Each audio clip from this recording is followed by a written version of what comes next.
నిజాం నిరంకుశ పాలనకు వ్యతిరేకంగా రజాకార్లతో పోరాడిన వీరులుగన్న నేల పరకాల ఉద్యమాల పురుటిగడ్డ పరకాల్లో రాజకీయం రసవత్తరంగా మారింది. అసెంబ్లీ ఎన్నికల్లో విజయం కోసం ప్రధాన పార్టీలైన బీఆర్ఎస్, బీజేపీ, కాంగ్రెస్లు జోరుగా ప్రచారం చేస్తున్నాయి. ఓటర్లను ప్రసన్నం చేసుకునేందుకు పడరాని పాట్లు పడుతున్నారు అభ్యర్థులు.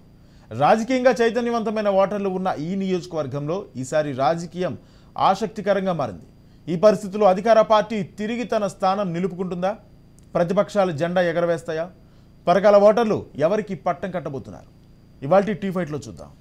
నిజాం నిరంకుశ పాలనకు వ్యతిరేకంగా విరోచితంగా పోరాడినటువంటి నేల, రజాకారుల అరాచకాలను అరికట్టేందుకోసం ప్రాణాలను సైతం అర్పించి పోరాడినటువంటి వీరమరణం పొందినటువంటి అమరవీరులు ఉన్నటువంటి నేల పరకాల నియోజకవర్గం.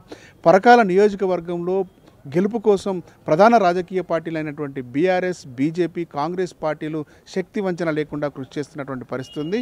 పరకాల్లో పాగా వేసేందుకోసం శక్తి వంచన లేకుండా చేస్తున్నటువంటి కృషిలో ఎవరు విజయం సాధిస్తారు, పరకాల ప్రజలు ఎవరికి పట్టం కడతారో ఈ స్టోరీలో చూద్దాం. ఉమ్మడి వరంగల్ జిల్లాలో పరకాల నియోజకవర్గానికి ఒక ప్రత్యేక స్థానం ఉంది. ప్రస్తుతం పరకాల నియోజకవర్గం హనుమకొండ, వరంగల్ జిల్లాల పరిధిలో విస్తరించి ఉంది. ఈ సెగ్మెంట్లో 2,17,000 మంది ఓటర్లు ఉన్నారు. ఇక్కడ ముదిరాజు, మున్నూరు కాపు, గౌడు ఓట్లు గెలుపోటములను ప్రభావితం చేస్తాయి. 1957లో ఏర్పడిన పరకాల నియోజకవర్గంలో ఓటర్లు మొదటి నుంచి విలక్షణమైన తీర్పునిస్తున్నారు. 7 సార్లు కాంగ్రెస్, 2 సార్లు బీజేపీ, 2 సార్లు బీఆర్ఎస్ విజయం సాధించాయి. భారతీయ జనసంఘ్, సిపిఐ, టీడీపీ ఒక్కోసారి గెలిచాయి. పోరాట పటిమకు మారుపేరైన పరకాల నియోజకవర్గంలో అనేక సమస్యలు పేరుకుపోయాయి. పరకాల పట్టణంలో అంతర్గత రోడ్లు అధ్వానంగా మారాయి. అనేక మంది పేదలు డబుల్ బెడ్రూమ్ ఇండ్ల కోసం ఎదురు చూస్తున్నారు. దళిత బంధు, గృహలక్ష్మి పథకాలు అర్హులకు అందలేదన్న విమర్శలు ఉన్నాయి. పారిశుద్ధ్య నిర్వహణ సరిగ్గా లేదంటున్నారు స్థానికులు. కంటాత్మకూర్, నాగారం వాగులు సహా అనేక వాగులపై వంతెనలు లేవు. పరకాల 100 పడకల ఆసుపత్రిలో పూర్తిస్థాయి సేవలు అందడం లేదు. ఉద్యోగ కల్పనే లక్ష్యంగా ఏర్పాటైన కాకతీయ మెగా టెక్స్టైల్ పార్కుకు ఆశించిన స్థాయిలో సంస్థలు రాలేదు. దీంతో స్థానికులకు ఉపాధి అవకాశాలు లభించలేదన్న విమర్శ ఉంది. పరకాల ఎమ్మెల్యేగా టీడీపీ నుంచి ఒకసారి, బీఆర్ఎస్ నుంచి మరోసారి గెలిచారు చల్ల ధర్మారెడ్డి. మూడోసారి పోటీలో నిలిచిన ఆయన హ్యాట్రిక్ విజయం సొంతం చేసుకునేందుకు సర్వశక్తులు ఒడ్డుతున్నారు. ప్రభుత్వ సంక్షేమ పథకాలు తాను చేసిన అభివృద్ధి గెలిపిస్తాయని ధీమా వ్యక్తం చేస్తున్నారు. నియోజకవర్గంలో వేల కోట్లతో అభివృద్ధి చేశానని, కాకతీయ టెక్స్టైల్ పార్కుతో యువతకు ఉపాధి కల్పించేందుకు కృషి చేస్తున్నానని చెబుతున్నారు చల్ల ధర్మారెడ్డి. ఈరోజు ఎక్కడికి పోయినా, ఏ గ్రామానికి వెళ్ళినా పెద్ద ఎత్తున బ్రహ్మరథం పడతా ఉన్నారు. మంచి స్పందన ఉన్నది. మళ్ళీ మూడోసారి ముఖ్యమంత్రి కేసీఆర్ గారినే గెలిపించుకోవాలనే సంకల్పంతో ఏ గ్రామం పోయినా మరి వారు పెట్టిన పథకాలన్నీ కూడా మరి బ్రహ్మాండంగా ఉన్నాయి. ప్రజలకు చేరువయ్యే విధంగా, ప్రజలకు ఏదైతే కావాలనో, ఏదైతే ఉపయోగం జరుగుతుందో ఆ ఉపయోగం జరిగే విధంగా పథకాలు ఉన్నాయనే ఉద్దేశంతో ఈరోజు మళ్ళీ ఒకసారి గెలిపించుకోవాలనే సంకల్పంతో ప్రజలు ఉన్నారు. కాంట్రాక్టర్గా ఆర్థికంగా బలవంతుడు కావడంతో పాటు వ్యక్తిగత సత్తాను నమ్ముకుని ముందుకు సాగుతున్నారని చల్ల ధర్మారెడ్డికి పేరుంది. ఎలక్షన్ మేనేజ్మెంట్లో వ్యూహాత్మకంగా ముందుకు సాగుతారని బీఆర్ఎస్ నేతలు చెబుతున్నారు. ప్రత్యర్థులను ఇరుకున పడేసే వ్యూహాలు చేయడంలో చల్ల ధర్మారెడ్డి దిట్ట. మొదటి నుంచి బలమైన ప్రత్యర్థి లేకుండా జాగ్రత్త పడ్డారని చర్చ ఉంది. చల్ల ధర్మారెడ్డిపై అనేక ఆరోపణలు ఉన్నాయి. కాంట్రాక్టులు, ఆస్తులు కాపాడుకోవడానికే అధికార పార్టీలో చేరారనే విమర్శ ఉంది. అగ్రవర్ణ అహంకారం ఉంటుందనే చర్చ కూడా ఉంది. రెడ్డి సభలో దళితులను కించపరిచేలా మాట్లాడారంటూ అప్పట్లో వీడియో సర్క్యులేట్ అవ్వడం, శ్రీరామునిపై మాట్లాడిన మాటలు పెద్ద దుమారం లేపాయి. ఎస్సీ, ఎస్టీలను చులకరగా చూడటంతో పాటు ప్రశ్నించిన వారిపై ఎస్సీ, ఎస్టీలతో కేసులు పెట్టిస్తారని ఆరోపణ ఉంది. 2 సార్లు ఎమ్మెల్యేగా గెలిచిన నియోజకవర్గంలో ఆశించిన అభివృద్ధి లేదంటున్నారు స్థానికులు. వ్యక్తిగతంగా చల్ల ధర్మారెడ్డితో పాటు ప్రభుత్వంపై ఉన్న వ్యతిరేకత, బీఆర్ఎస్ పార్టీలో అంతర్గత కలహాలు ఈసారి ఆయనకు ఇబ్బందికర అంశాలు. పరకాల ప్రాంతం అభివృద్ధి పరంగా ఇంకా చాలా అభివృద్ధి జరగాలి.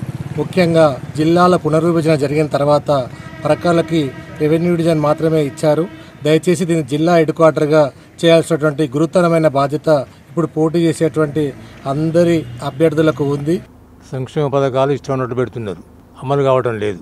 ప్రతి పంటకు మద్దతు ధర ప్రకటిస్తే ఈ సంక్షేమ పథకాలు అవసరం లేదు. మూడు చేస్తే రైతుకు ఎంత లాభం అనేది మనకు తెలుస్తుంది.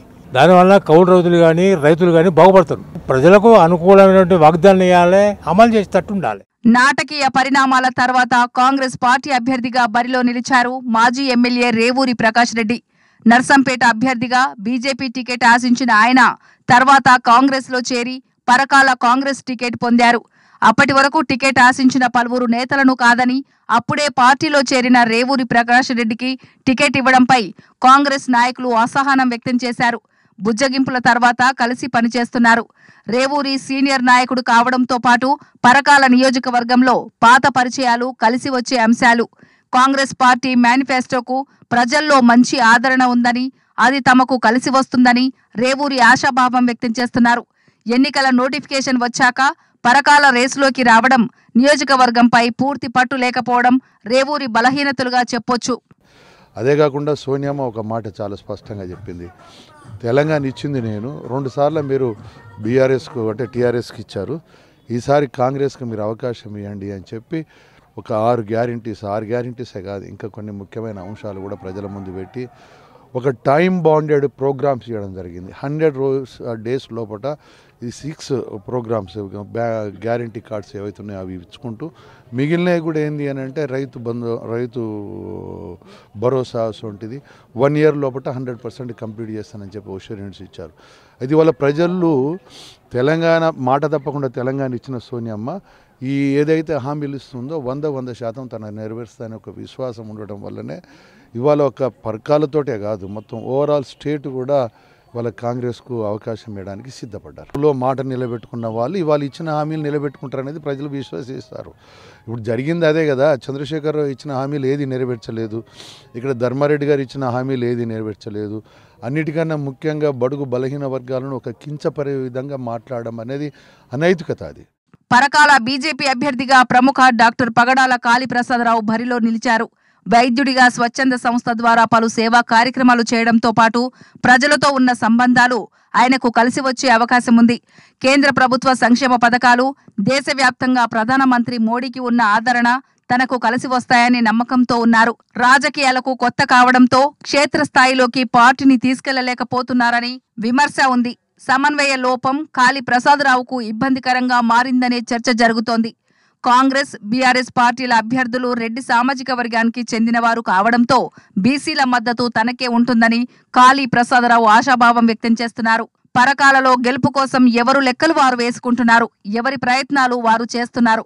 దీంతో పరకాల పాలిటిక్స్ హాట్ గా మారాయి. ఈసారి మార్పు తప్పదనే చర్చ జరుగుతోంది. అదే జరిగితే ప్రజలు కాంగ్రెస్ కు పట్టం కడతారా? కమలం వికసిస్తోందా? బీఆర్ఎస్ అభ్యర్థి హ్యాట్రిక్ విజయం సొంతం చేసుకుంటారా?